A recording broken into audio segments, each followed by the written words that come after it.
first time we really played poorly against zone. And, we were getting about a 1.5 of possession against their man. But their zone, we just weren't very good. And this time, I just thought, they started out so hot. It was kind of a completely different deal.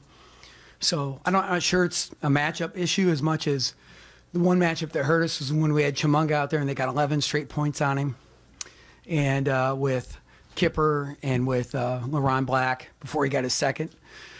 And we were trying to get him out of the game, but he missed some foul shots and we couldn't get a stop. So, I think that was a critical point. It's not anybody's fault. It's just a bad matchup.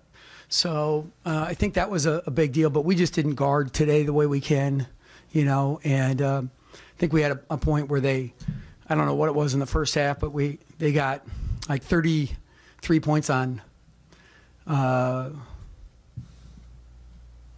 whatever it was for possessions, 32 for the game, and they only had 10 points on 22.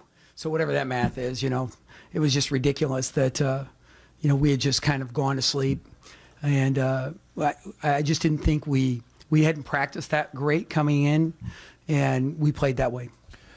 Tim, right in front of you. Yep.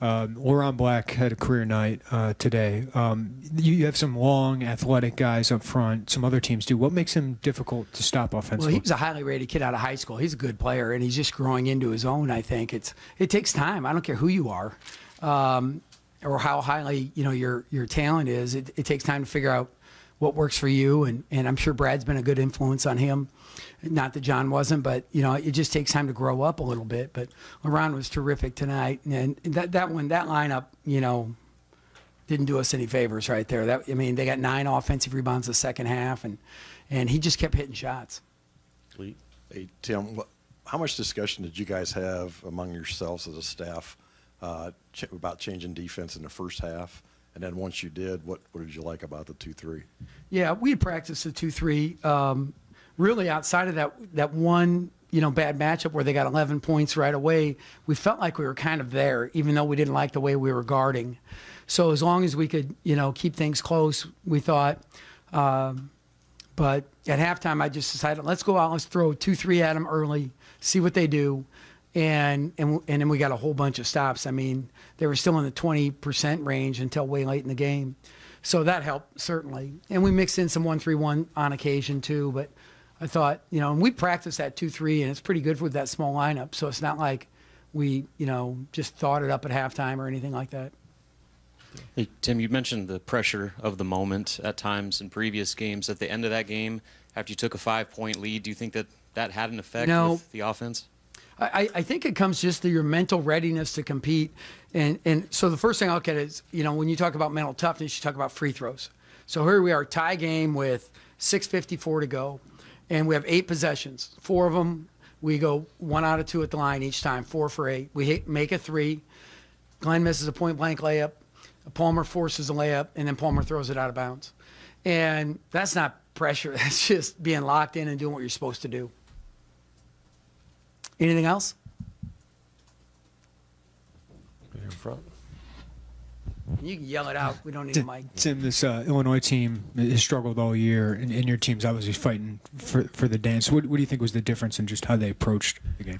Brad always has them playing hard. There's no doubt about that. They run their stuff. He made a couple good adjustments, I think, and got us on a couple different things on the spread.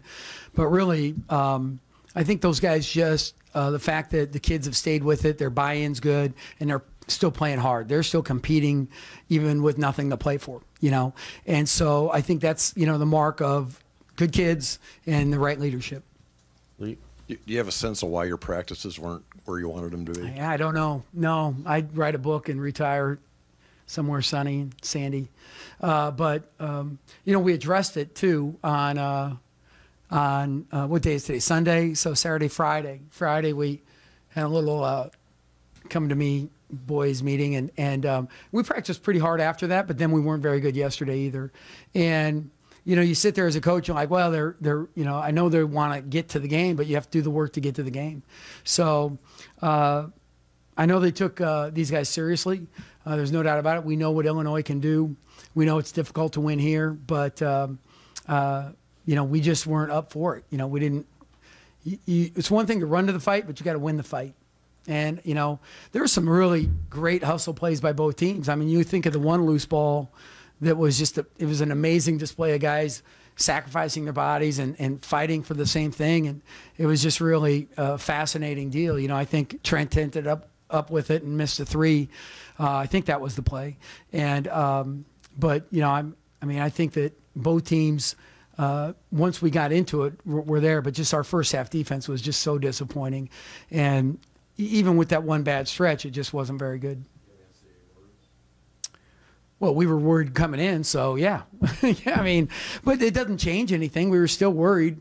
And we just have to keep, win as much as you can and see what happens from there. So it might be disappointing, but at the same time, nobody's going to feel sorry for you. You just strap it on tomorrow, get ready for Indiana, and let's play on Tuesday.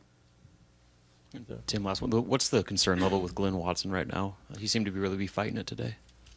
Yeah, I don't know. And I talked to him during the game. I brought him out and just talked to him during the game. And certainly this game is important to him. He's an Illinois kid. And but I think he's fighting his shot a little bit. He's not his confidence level and his jumper is not where I want it to be. And but it didn't stop him from pulling up in transition down three. So maybe he's getting them back. I don't know.